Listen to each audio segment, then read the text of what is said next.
Hello बच्चों, welcome to our personal tutor channel. बच्चों, आज इस वीडियो में हम रिमझिम भाग 5 का पाठ 2 पढ़ेंगे। फसलों के त्यौहार। सारा दिन बोरसी के आगे बैठकर हाथ तापते हुए गुजर जाता है। कहाँ तो खिचड़ी के समय धूप में गर्माहट की शुरुआत होनी चाहिए और यहाँ हम सूरज के इंतज़ार में आस लगाए बैठे हुए हैं। पूरे 10 दिन हो गए, सूरज लापता है। आज सुबह तो रजाई से निकलने की हिम्मत नहीं हो रही थी। बाहर देखने से तो समय के अंदाज़ा बिल्कुल नहीं हो रहा, लेकिन घर में हो रही चहल पहल अब पता चल रही है। रह रहकर कानों में कभी चापाकल के चलने और पानी के गिरने की आवाज़ तो कभी किसी के हाके लगाने की आवाज़ आ रही है। जब भाग के देख, केरा के पत्ता आइल की ना। आज ई लोग के उठे के नाइखे का बोल जल्दी तैयार हो खस। अब तो उठने में भी भलाई है। नहा धोकर हम सभी एक कमरे में इकट्ठा हुए।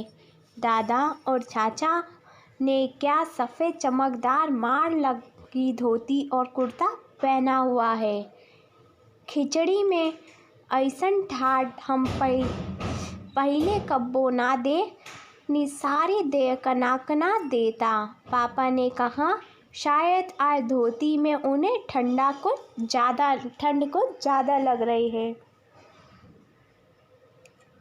सामने मच्छी पर खादी की सफ़ेद साड़ी पहने हुए दादी बैठी थी। आज दादी ने अपने बाल धोए हैं। झक सफ़ेद सेमल की रुई जैसे हल्के फुल्के बाल। गौर से देखने पर भी एक काला बाल नज़र नहीं आता। बिल्कुल धूली धूली सी लग रही है दादी। उनके सामने केले के कुछ पत्ते कतार में रखे हैं, जिस पर तिल, मिठा, चावल आदि के छोटे छोटे ढेर पड़े हुए हैं। हमें बारी बारी से उन सभी चीज़ों को छूना और प्रणाम करने के लिए कहा गया। जब सबने ऐसा कर लिया तो उन चीज़ों को एक जगह इकट्ठा करके दान कर दिया गया। आज तो अप्पी दीदियाँ बुरी फंसी। उन्हें ना तो चूड़ा दही ही पसंद है और ना ही खिचड़ी, पर आज तो फरमाइशी नाश्ता नहीं चलेगा। उन्हें दोनों ही चीज़ें खानी पड़ेगी। आज खिचड़ी जो है, खिचड़ी खाने के बाद सभी ने गया से आए तिल, गुड़ और चीनी से तिलकुट को बड़े चाव से खाया। खाते खाते मैं सोच रही थी कि कितनी अलग है ना ये खिचड़ी जो अभी हम मना रहे हैं। स्कूल में हम जो खिचड़ी मनाते हैं उसकी अलग ही मस्ती हुआ करती है।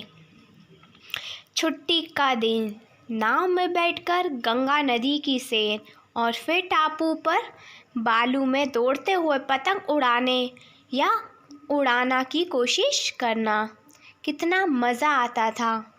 इधर हमें पतंग उड़ाते थे और वहीं थोड़ी दूर गुरुजी, विमला और आनंद जी, झिलमिट भैया सब मिलकर ईंट से बने चूल्हे पर बड़े बड़े कड़ाहों में खिचड़ी बनाते थे। हम भी बीच बीच में उनकी पतंगों को सुतलाने का मौका देते हुए मटर और प्याज छिलने बैठ जाते।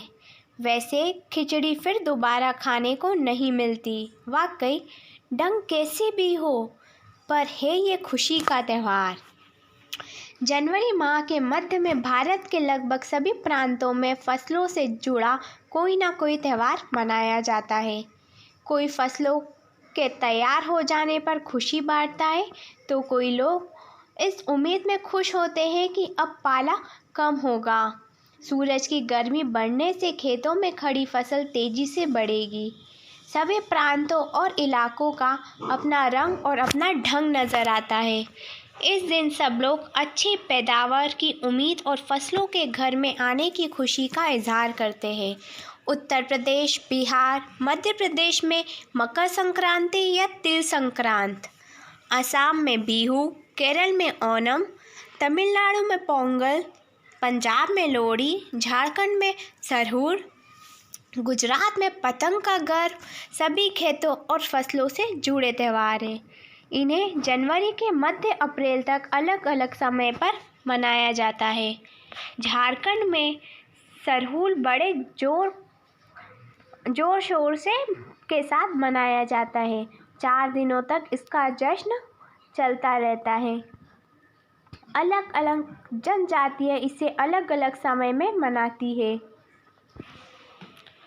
संथाल लोग फरवरी मार्च में, तो ओरांव लोग इसे मार्च अप्रैल में मनाते हैं। आदिवासी आमतौर पर प्रकृति की पूजा करते हैं। सरहुल के दिन विशेष रूप से साल के पेड़ की पूजा की जाती है। यही समय है जब साल के पेड़ों में फूल आने लगते हैं और मौसम बहुत ही खुशनुमा हो जाता है।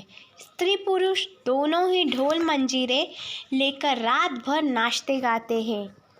चारों ओर फैली हुई छोटी छोटी घाटियाँ, लंबे लंबे साल के वृक्षों का जंगल और वहीं आसपास बसे छोटे छोटे गांव, लिपे पुते किराने से पुराने और सजाए गए अपने घरों के सामान लोग एक पंक्ति में कमर से बाएं डालकर नृत्य करते हैं।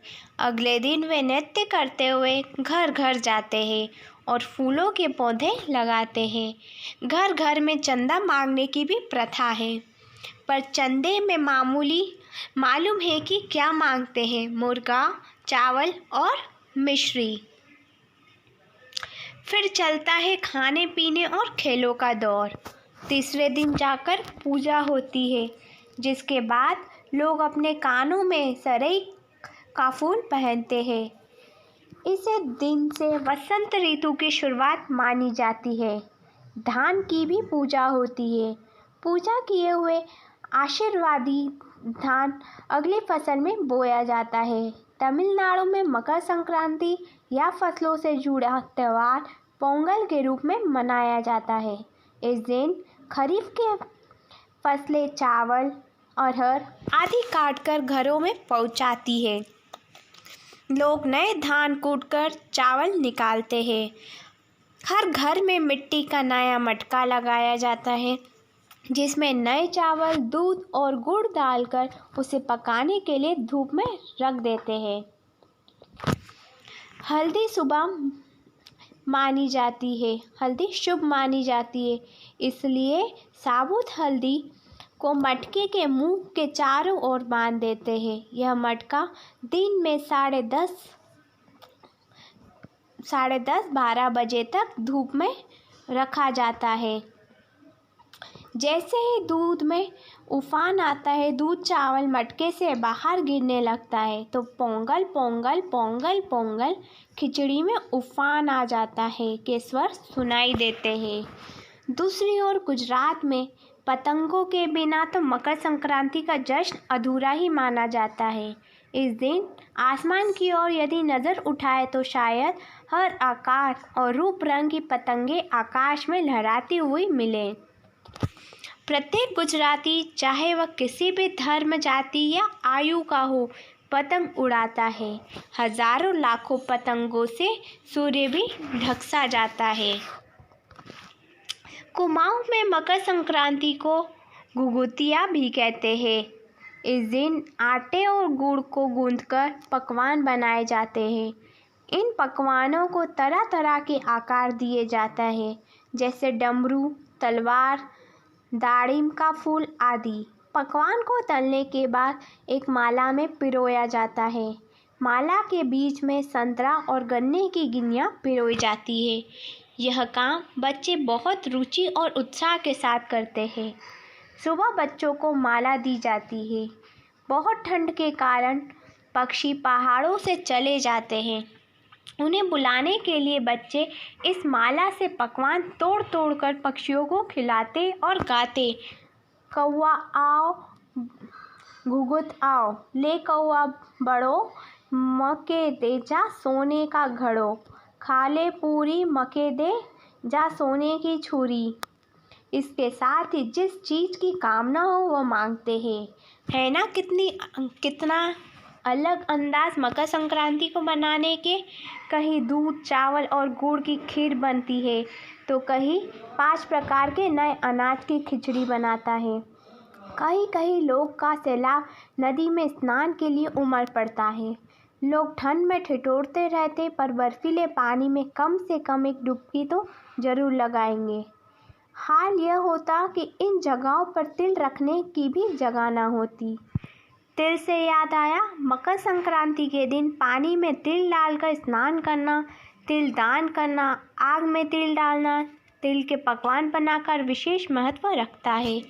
तुम्हारे घर या इलाके में इस त्यौहार को कैसे मनाया जाता है? इसे खिचड़ी, पोंगल, मकर संक्रांति या कुछ और कहा जाता है?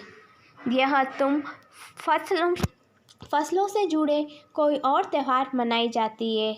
यदि तुम आपस में बात करो तो तुम्हें यह जानकर हैरानी होगी कि कई बार एक ही इलाके में रहने वाले लोग इस त्यौहार को अलग अलग ढंग से मनाते हैं।